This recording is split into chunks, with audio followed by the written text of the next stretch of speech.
నమస్తే నేను దేవి welcome to story board. చాలా కూల్ గా సుతిమెత్తగా నవ్వుతూ విసురులేశారు. విపక్షాలకు తలంటు పోశారు. జనం ఎందుకు తనను నమ్మారో, విపక్షాన్ని ఎందుకు నమ్మలేదో ఒక్కటి కాదు రెండు కాదు బోలెడు ఉదాహరణలు చెప్పేశారు. గత దశాబ్దానికి ఈ దశాబ్దానికి మధ్య తేడా ఏంటో ఆసక్తిగా చెప్పారు. సింపుల్ గా చెప్పినట్టే ఉన్న విపక్షాలను ఏకిపడేశారు ప్రధాని మోడీ. విషయం రాష్ట్రపతి ప్రసంగానికి ధన్యవాద తీర్మానంపై చర్చ అయినా మోడీ మాత్రం అపోజిషన్ ను చెడుగుడా ఆడుకున్నారు. మోడీ మాటల వేడి వాడి ఎలా సాగిందో చూద్దాం. మోడీ ప్రసంగం ప్రవాహంలా సాగింది. విపక్షాలు విమర్శలు ఎక్కుపెడితే ప్రధాని 8 ఏళ్ల అభివృద్ధి గురించి చెప్పి విపక్షాలపై రివర్స్ అటాక్ చేశారు.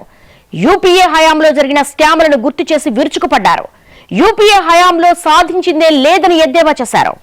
అదానీ చుట్టూ విపక్షాలు, ప్రభుత్వ విజయాలపై ప్రధాని, పార్లమెంట్ సాక్షిగా నిప్పులు చెరిగిన ప్రధాని మోడీ, విపక్షాల విమర్శలపై ఘాటుగా స్పందన. పార్లమెంట్లో ప్రధాని నరేంద్ర మోడీ కీలక ప్రసంగం చేశారు. విపక్షాలు చేస్తున్న విమర్శలపై ఘాటుగా స్పందించారు. మోడీపై బురద చల్లి లబ్ధి పొందాలని విపక్షాలు అనుకుంటున్నాయన్నారు. పేపర్లు, టీవీల్లో తనను విమర్శించి లబ్ధి పొందలేరన్నారు. ఓ పక్క విపక్షాలని అదానీ వ్యవహారం చుట్టూ తిరుగుతోంటే ప్రధాని తన ప్రభుత్వ విజయాలు, గత ప్రభుత్వ వైఫల్యాలను ప్రస్తావిస్తూ ఘాటుగా కౌంటరిచ్చారు. జీవితాన్ని దేశం కోసం అంకితం చేశా. దేశ ప్రజలకు నాపై విశ్వాసముంది.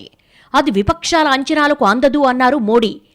140 కోట్ల మంది ప్రజల ఆశీర్వాదమే తనకు రక్ష అని, ఈ రక్షణ కవచాన్ని ఛేదించలేరని కీలక వ్యాఖ్యలు చేశారు. 50 ఏళ్లుగా నేను ప్రజా జీవితంలో ఉన్న పేదల కష్టసుఖాల గురించి తెలుసని అన్నారు మోడీ. మోదీతో 25 करोड़ देशवासियों के परिवार का सदस्य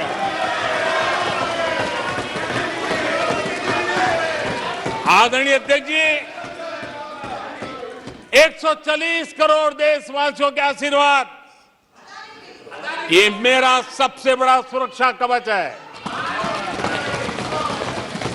और गालियों के शस्त्र से, झूठ के शस्त्रास्त्रों से इस सुरक्षा कवच को कभी तुम भेद नहीं सकते हो.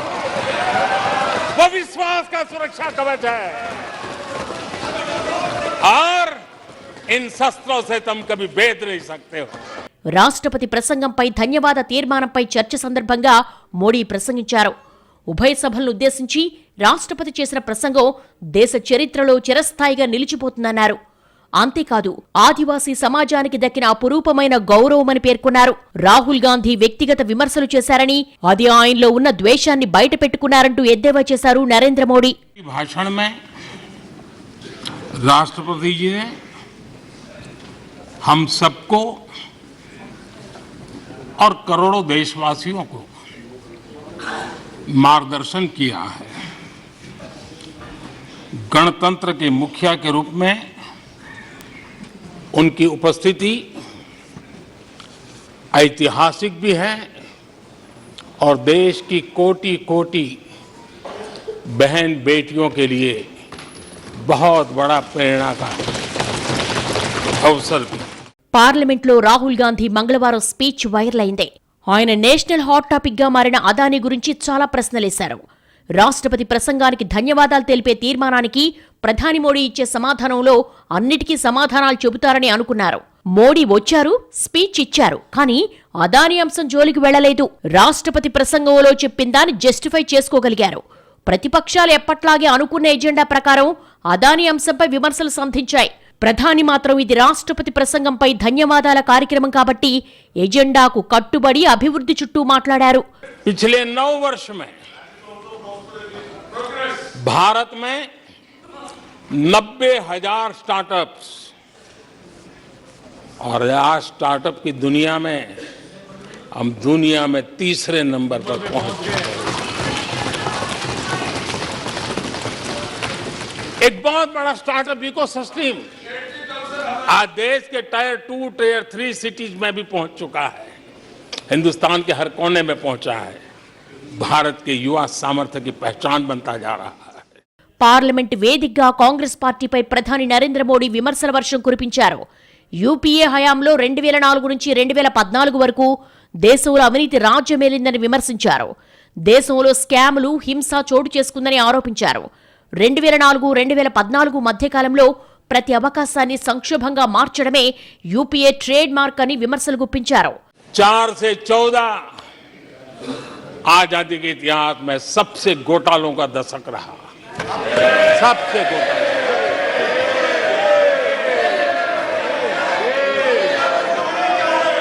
वही 10 साल यूपीए के, वो 10 साल कश्मीर से कन्याकुमारी,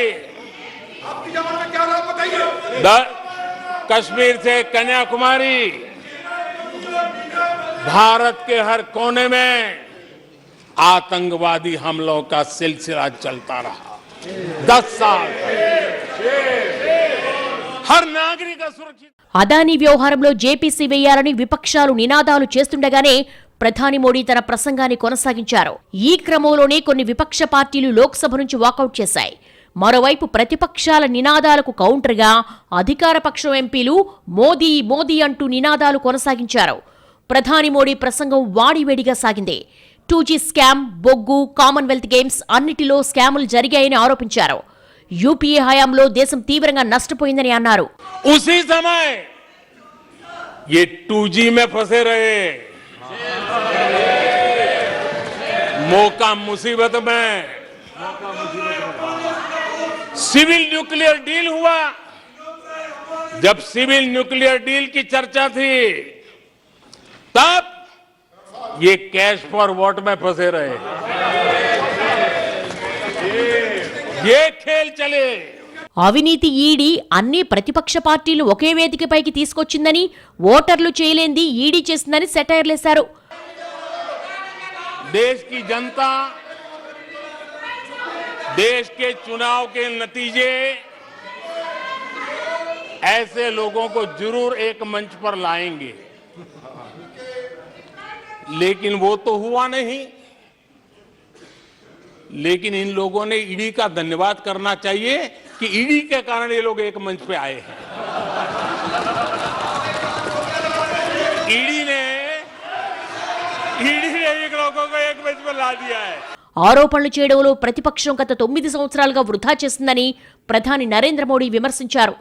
9 ఏళ్లలో నిర్మాణాత్మక విమర్శల స్థానంలో బలవంతపు విమర్శలొచ్చాయని అన్నారు.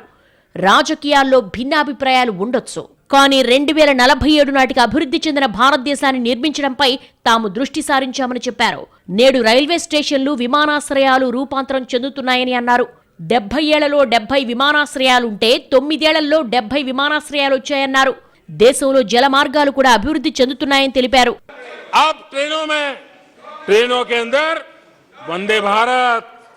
वंदे भारत की मांग, हर एमपी चिट्ठी लिखता है मेरे यहाँ वंदे भारत चालू करो.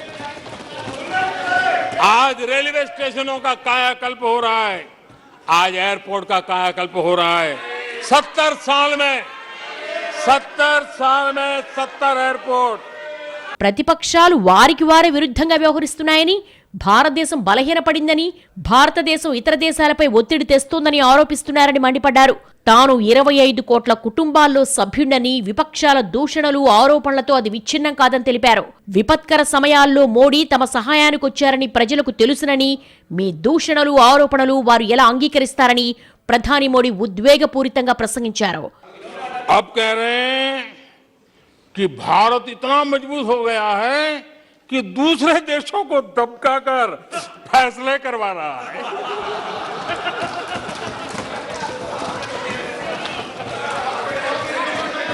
अरे पहले ये तो तय करो भाई कि भारत कमजोर हुआ है कि मजबूत हुआ है. అణగారిన, పేద, గిరిజనుల సంక్షేమం కోసం పనిచేయడమే తమ ప్రాధాన్యమన్నారు మోడీ. ఓటు బ్యాంకు రాజకీయాలు దేశానికి హాని కలిగించాయని విమర్శించారు. భారతదేశ అభివృద్ధిని ఆలస్యం చేశాయని అన్నారు. వారు మధ్యతరగతి ప్రజలను పట్టించుకోలేదని అన్నారు. దేశ ప్రగతిలో మధ్యతరగతి ప్రజలదే కీలక పాత్రని అన్నారు. అయితే ఎన్డీఏ ప్రభుత్వం వారికి రక్షణ కల్పించిందని అన్నారు. एक प्रकार से वो मान के चला कि हमारा कोई नहीं, अपने ही बलबूते पर जो हो सकता है करते चलो. वो अपनी पूरी शक्ति बेचारा खपा देता था. लेकिन हमारी सरकार, एनडीए सरकार ने मध्यम वर्ग की ईमानदारी को पहचाना है, उन्हें सुरक्षा प्रदान की है. और आज हमारा परिश्रमी मध्यम वर्ग देश को नई ऊंचाई पर ले जा रहा है 2020 నుంచి 2030 దశాబ్ద కాలం ఇండియా డికేడ్గా ప్రపంచ చరిత్రలో నిలిచిపోతుందని ప్రధాని స్పష్టం చేశారు. 4 వరుసల రోడ్లను దేశమంతటా విస్తరిస్తున్నామని, మౌలిక సదుపాయాల ప్రాజెక్టుల్లో భారీగా పెట్టుబడులు పెట్టినట్టుగా ప్రధాని వెల్లడించారు. దేశ ప్రజలు నెగిటివిటీని నమ్మటం లేదని, విపక్షాలు పునరాలోచించుకోవాల్సిన సమయం వచ్చిందని ప్రధాని హితవు పలికారు. అటు రాహుల్ గాంధీ ప్రసంగం వైరల్ అవుతోంది. విపక్ష నేతల స్పీచ్లకు మంచి రెస్పాన్స్ వచ్చింది. అదానీ అంశం కేంద్రంగా అందరి విమర్శలు నడిచాయి. దర్యాప్తు చేయాల్సిందే అన్నారు. దీంతో మోదీ ఏం మాట్లాడతారా అన్న ఆసక్తి ఏర్పడింది. చివరకు మోడీ అన్ని విమర్శలను పక్కన పెట్టి తనదైన శైలిలో కౌంటర్ ఇచ్చేశారు. పార్లమెంట్ బడ్జెట్ సమావేశాలు వాడివేడిగా సాగుతున్నాయి. దేశీయ పారిశ్రామిక దిగ్గజం గౌతమ్ అదానీ సారథ్యంలోని అదానీ గ్రూప్ ఆఫ్ కంపెనీలు ఆర్థిక మోసాలకు పాల్పడ్డాయంటూ హిండెన్బర్గ్ ఇచ్చిన నివేదికపై అధికార ప్రతిపక్ష సభ్యుల మధ్య వాగ్యుద్ధం నడుస్తోంది. హిండెన్బర్గ్ నివేదికపై దర్యాప్తు కోసం ప్రతిపక్షాలు పట్టుబట్టగా అధికార పార్టీ ససేమిరా అంటోంది. విపక్షాల ఆరోపణలను తోసిపుచ్చుతోంది. 10 లక్షల కోట్ల రూపాయల మేర ఆర్థిక మోసానికి పాల్పడిన గౌతమ్ అదానీతో ప్రధాని మోడీకి అత్యంత సన్నిహిత సంబంధాలున్నాయని, గుజరాత్ ముఖ్యమంత్రిగా ఉన్నప్పటి కాలం నుంచే వారిద్దరూ మంచి స్నేహితులంటూ కాంగ్రెస్ సభ్యులు రాహుల్ గాంధీ చేసిన ఆరోపణలను ప్రధాని మోడీ తిప్పికొట్టే ప్రయత్నం చేశారు. లోక్సభలో రాష్ట్రపతి ప్రసంగానికి ధన్యవాదాలు తెలిపే తీర్మానంపై మంగళవారం రాహుల్ గాంధీ మాట్లాడారు. అదానీ హిండెన్బర్గ్ వ్యవహారం నేపథ్యంలో మోదీ ప్రభుత్వంపై పదునైన మాటల తూటాలు పేల్చారు. మోడీ ప్రభుత్వం అదానీ గ్రూపులపై తీవ్రస్థాయిలో విరుచుకుపడ్డారు. హిండెన్బర్గ్ నివేదిక తర్వాత గౌతమ్ అదానీ ప్రపంచంలోని అత్యంత ధనవంతుల జాబితాలోని మొదటి 20 స్థానాల నుంచి పడిపోయారన్నారు. ప్రధాని మోడీ గౌతమ్ అదానీల మధ్య స్నేహబంధాన్ని లోక్సభలో ప్రశ్నించారు రాహుల్ గాంధీ. కేంద్ర ప్రభుత్వం అదానీ గ్రూప్కు అనుచితంగా లబ్ధి చేకూరుస్తోందని ఆరోపించారు. कि अदानी जी का जो नेटवर्थ है वो 3 साल के अंदर 2014 से लेकर 2022 तक ये $8 बिलियन से $140 बिलियन कैसे हो गया? कैसे हुआ? मोदी है तो ये 2014 में अगर आप दुनिया की मुस्कुरा रहे हैं, आप बीजेपी में है ना आप, तो ये लिस्ट आती है, एक लिस्ट आती है दुनिया के सबसे अमीर लोगों की. इस पे ये 609 नंबर पे थे 14 में. అయితే అదే సభలో కేంద్ర న్యాయశాఖ మంత్రి కిరణ్ రిజిజు రాహుల్ గాంధీ వ్యాఖ్యలను ఖండించారు. లాజిక్ లేకుండా ప్రధానిపై ఆరోపణలు చేస్తున్నారని అన్నారు. ఒకవేళ ఆరోపణలు వస్తే వాదనలతో పాటు ఆధారాలు కూడా సమర్పించాల్సి ఉంటుందని కౌంటర్ ఇచ్చారు మంత్రి. అయితే రాహుల్ కేంద్ర ప్రభుత్వంపై దాడిని కొనసాగిస్తూనే భారత్ జోడో యాత్రలో తనను ప్రజలు ఈ ప్రశ్నలు అడిగారని గుర్తు చేసుకున్నారు. భారత్ జోడో యాత్రలో తనకు ఒకే ఒక్క పేరు వినిపించిందని అదానీ అదానీ అదానీ అంటూ రాహుల్ గాంధీ విమర్శలు గుప్పించారు. 2014లో అదానీ నికర ఆస్తుల విలువ $8 బిలియన్. 2022లో అది $140 బిలియన్ ఎలా మారిందని రాహుల్ ప్రధానిని ప్రశ్నించారు. पूरे हिंदुस्तान में,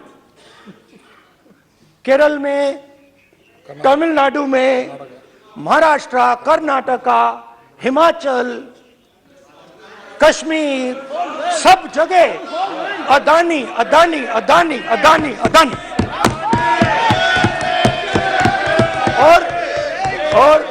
और ये नाम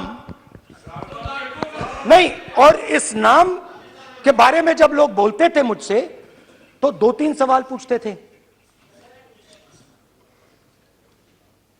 ये पूछते थे कि ये जो अदानी जी हैं, ये किसी भी बिजनेस में घुस जाता है, ये सफलता प्राप्त कर जाता है, ये कभी फेल नहीं होता.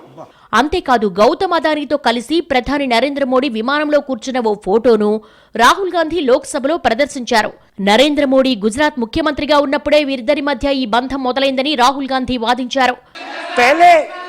पहले अदानी जी के हवाई जहाज में मोदी जी जाते थे, अब मोदी जी के हवाई जहाज में अदानी जी जाते हैं. पहले लोकल मामला था, फिर नेशनल मामला हो गया, उसके बाद इंटरनेशनल मामला हो गया. अदानी जी के लिए बोरिस जॉनसन का बेटा काम करता है, आपको पता नहीं मालूम है या नहीं मालूम? भाई सॉरी, नहीं बेटा भी, भाई काम करता है. तो ये मामला पहले गुजरात का मामला था, फिर ये हिंदुस्तान का मामला हुआ, अब ये इंटरनेशनल मामला हो गया है. तो అదానీ హిండెన్బర్గ్ నివేదిక అంశం నేపథ్యంలో కేంద్ర ప్రభుత్వంపై తృణమూల్ కాంగ్రెస్ ఎంపీ మహువా మొయిత్రా మంగళవారం తీవ్ర విమర్శలు చేశారు. కోటీశ్వరుడైన పారిశ్రామికవేత్త దేశాన్ని మోసం చేశారని ఆరోపించారు. లోక్సభలో రాష్ట్రపతి ప్రసంగానికి ధన్యవాదాలు తెలిపే తీర్మానంపై జరిగిన చర్చలో ఆమె పాల్గొని ప్రసంగించారు. అదానీ సంస్థ కార్యకలాపాలపై దర్యాప్తు చేపట్టాలని డిమాండ్ చేశారు. I want to end by saying, India is on its way to becoming the third largest economy in the world. Don't let him smear your time in government with a stink of crony capitalism. Please immediately order full, complete and thorough investigation into all matters. Our country's reputation and the systemic stability of our markets are at risk. Don't worry about infrastructure assets. We have world-class Indian companies who can easily take over these businesses and be kept in check by our regulators. Let us all wear a topi in solidarity as a signal to these agencies that investigate immediately, fully and thoroughly in all aspects. అటు కాంగ్రెస్ లోక్సభాపక్ష నేత Adhir Ranjan Chowdary NDA సర్కారుపై తీవ్ర విమర్శలు చేశారు. ఇది వరకు రాష్ట్రపతి కులం గురించి కానీ మతం గురించి కానీ ఎక్కడా వినిపించేది కాదని, కానీ ఇప్పుడు బీజేపీ పాలనలో దేశమంతటా రాష్ట్రపతి జాతి గురించే చర్చ జరుగుతోందని అన్నారు. ఆదివాసీ మహిళను రాష్ట్రపతిని చేసిన బీజేపీ దేశ విదేశాల్లో ఎక్కడికెళ్లినా అదే విషయం చెప్పుకుంటోందని అధీర్ రంజన్ చౌదరి విమర్శించారు. అదంతా రాజకీయ పన్నాగమని, గిరిజనుల ఓట్లు దండుకునేందుకు బీజేపీ ఆడుతున్న ఆటని మండిపడ్డారు. అధికార పక్షం రాహుల్ గాంధీని పప్పుగా మార్చే ప్రయత్నం చేశారని, కానీ ఆయనే రివర్స్ లో పప్పుగా మార్చేశారని ఎద్దేవా చేశారు. हर व्यक्ति ने, अरे प्रधानमंत्री जी के आने का पहले बहुत सारे ये लेफ्टिनेंट जनरल, सारे ब्रिगेडियर जनरल को यहाँ तैनात किया गया सिर्फ राहुल जी को ठोकने के लिए. इससे ये पता चलता कि Rahul ji has taken the right कोड of the BJP party inefficiencies. ये राहुल गांधी जी साबित कर दिया है कि आप जितना चाहो राहुल गांधी को पप्पू बनाने की, राहुल गांधी जी खुद आपको पप्पू बना दिया. राहुल गांधी खुद आपको पप्पू बना दिया, आपको पप्पू बना दिया. इसीलिए कहिए ना गृहमंत्री जी. అదానీ వివాదంపై కేంద్ర ప్రభుత్వాన్ని లక్ష్యంగా చేసుకుని అటు రాజ్యసభలో ప్రతిపక్షాలు విమర్శలు గుప్పించాయి. గౌతమ్ అదానికి చెందిన సంస్థపై హిండెన్బర్గ్ పరిశోధనా సంస్థ చేసిన ఆరోపణలపై విచారణకు సంయుక్త పార్లమెంటరీ కమిటీని ఏర్పాటు చేసి సందేహాలు నివృత్తి చేసేందుకు ప్రభుత్వం ఎందుకు అంగీకరించడం లేదని నిలదీశాయి. యూపీఏ హయాంలో ద్రవ్యోల్బణం రెండంకెల స్థాయికి చేరుకుందని మోడీ విమర్శించారు. కాంగ్రెస్ ప్రభుత్వ తప్పులను తాము సరిదిద్దుతున్నామని, ఇది ప్రతిపక్షాలకు ఆందోళన, బాధకు గురిచేస్తోందని ఎద్దేవా చేశారు. ప్రతిష్టాత్మక G20 సదస్సుకు భారత్ ఆతిథ్యాన్నివ్వడం కూడా కొందరికి నచ్చట్లేదని, దీనిపై విమర్శలు చేస్తున్నారని మండిపడ్డారు. దీన్ని పక్కదారి పట్టించడానికి అదానీ అంశాన్ని తెరమీదకి తీసుకొచ్చారని ఆరోపించారు. अब आप देखिए, भारत में एक 2-3 दशक अस्थिरता के रहे, आज स्थिरता है, पॉलिटिकल स्टेबिलिटी है, स्टेबल गवर्नमेंट भी है और डिसिसिव गवर्नमेंट है.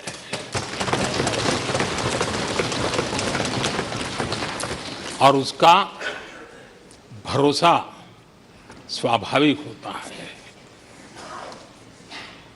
एक निर्णायक सरकार, एक पूर्ण बहुमत से चलने वाली सरकार, वो राष्ट्रहित में फैसले लेने का सामर्थ्य रखती है. और ये वो सरकार है,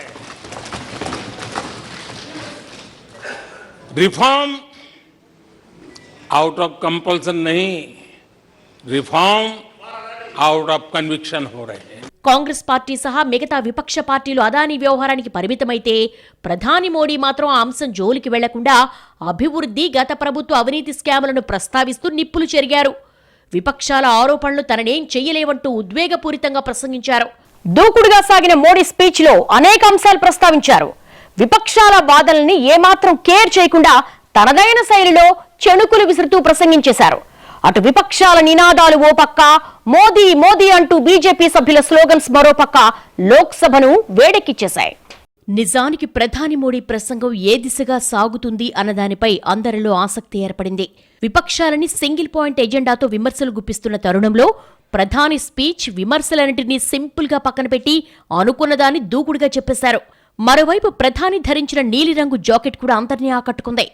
సాధారణంగా ప్రధాని ఏ ప్రాంతంలో పర్యటిస్తే అక్కడి స్థానిక సంప్రదాయాలకు పెద్దపీట వేస్తూ ఉంటారు. తద్వారా ప్రజలకు ఓ సందేశాన్ని పంపిస్తారు. స్వాతంత్ర దినోత్సవాలు, గణతంత్ర దినోత్సవాల సందర్భాల్లో కూడా ఆయన దీనిని పాటిస్తూ ఉంటారు. ఇప్పుడు ఆయన రీసైకిల్డ్ పెట్ బాటిల్స్ తో తయారు చేసిన లేత నీలిరంగు జాకెట్ను ధరించి పార్లమెంటుకు హాజరయ్యారు. మెల్లగా మొదలైన మోదీ ప్రసంగం దాదాపు గంటన్నర పాటు ఓ ప్రవాహంలా సాగింది. మంగళవారం సభలో కొందరు చాలా ఉత్సాహంగా వ్యాఖ్యలు చేశారని, పరోక్షంగా రాహుల్ గాంధీని ఉద్దేశించి మోడీ అన్నారు. అది చూసి చాలా మంది థ్రిల్ అయ్యారని సెటైర్లేశారు. భారత్ తన సమస్యల పరిష్కారం కోసం ఒకప్పుడు ఇతరులపై ఆధారపడేదని, ఇప్పుడు భారతే ఇతరుల సమస్యలను పరిష్కరించే స్థాయికి చేరుకుందని రాష్ట్రపతి అన్నారని గుర్తు చేశారు. తాము దేశంలో అవినీతిని నిర్మూలించామని మోడీ అన్నారు.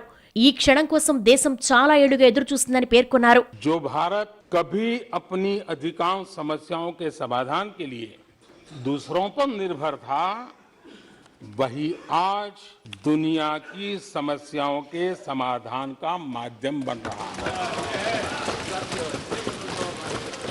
राष्ट्रपति जी ने ये भी कहा था, నిరాశలో ఉన్న కొందరు దేశ ప్రగతిని అంగీకరించలేకపోతున్నారని, చాలా దేశాలను నిరుద్యోగం, ద్రవ్యోల్బణం వేధిస్తున్నాయని, భారత్ మాత్రం బలమైన ఆర్థిక శక్తిగా ఎదుగుతోందన్నారు. దేశం సాధిస్తున్న విజయాన్ని కొందరు జీర్ణించుకోలేకపోతున్నారని అన్నారు ప్రధాని మోడీ. పార్లమెంట్లో విపక్షాలను ఏకిపారేసిన మోడీ రాహుల్ గాంధీ వ్యాఖ్యలకు స్ట్రాంగ్ కౌంటర్ ఇచ్చారు. ప్రపంచం మొత్తం భారత్ వైపు చూస్తోందన్నారు మోడీ.